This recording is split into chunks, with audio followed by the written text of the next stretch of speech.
Pernah kebayang tinggal di negara yang penduduknya cuma ribuan bahkan ratusan? Ini bukan desa loh, ini negara beneran. Lengkap sama pemerintah, lagu kebangsaan, dan bahkan paspor sendiri. Di video kali ini kita bakal bahas 5 negara dengan jumlah penduduk paling sedikit di dunia.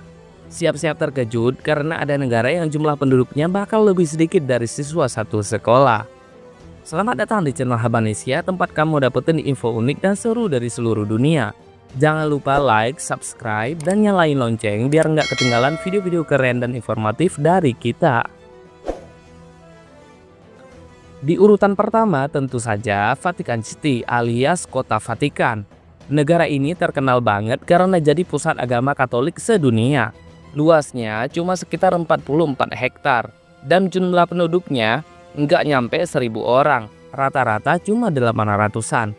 Mayoritas penghuninya adalah tokoh-tokoh gereja kayak kardinal, pastor, dan tentu aja paus. Tapi bukan paus di laut ya. Ada juga pasukan Swiss yang jaga keamanan Vatikan. Lucunya nggak semua orang yang kerja di sana tinggal di dalam Vatikan. Banyak yang tinggal di Roma tapi kerjanya di negara sebelah. Meski kecil, Vatikan punya segalanya. Punya bank, media sendiri, bahkan kantor pos sendiri. Tapi jangan berharap ada kafe atau mall ya. Soalnya tempat ini benar-benar lebih mirip kompleks gereja besar daripada negara konvensional.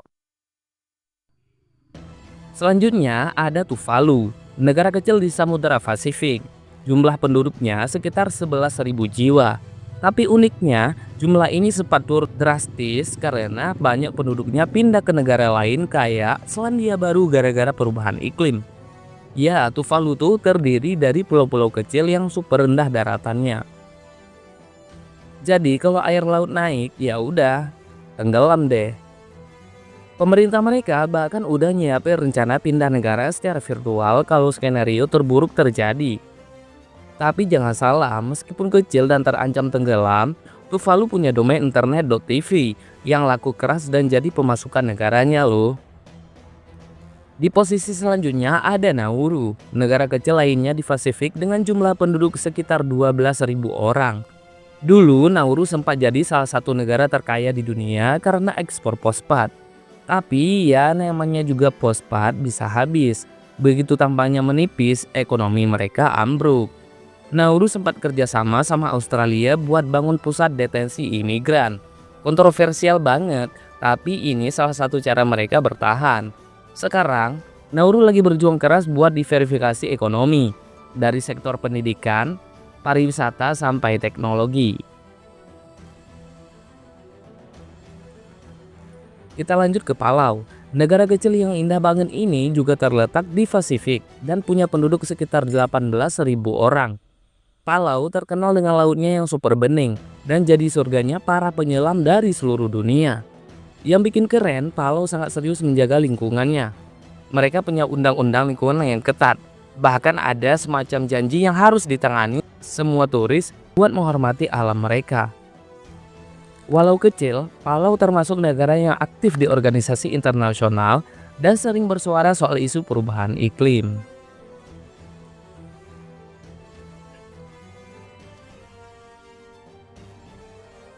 Yang terakhir ada San Marino. Negara ini terletak di tengah-tengah Italia dan punya penduduk sekitar 34.000 orang. Meski kecil, San Marino adalah salah satu negara tertua di dunia. Berdiri sejak tahun 301 Masehi. Negaranya mungil tapi penuh sejarah dan kastil-kastil keren. Ekonominya bertumpu pada pariwisata dan perbankan. Karena ada di dataran tinggi, pemandangannya juara banget. Turis yang datang ke Italia biasanya menyempatkan mampir ke San Marino buat sekalian lihat negeri mungil ini. Mereka juga punya tim sepak bola sendiri loh, walau ya jarang menang. So, gimana? Menarik kan? Ternyata ukuran dan jumlah penduduk nggak menentukan penting atau enggaknya suatu negara. Negara kecil pun bisa punya suara besar di dunia. Dari Vatikan yang jadi pusat keagamaan sampai Tuvalu yang berjuang demi kelangsungan negaranya. Semua punya cerita unik masing-masing. Kalau kamu dikasih kesempatan tinggal di salah satu negara kecil tadi, kamu pilih yang mana? Tulis di komentar ya.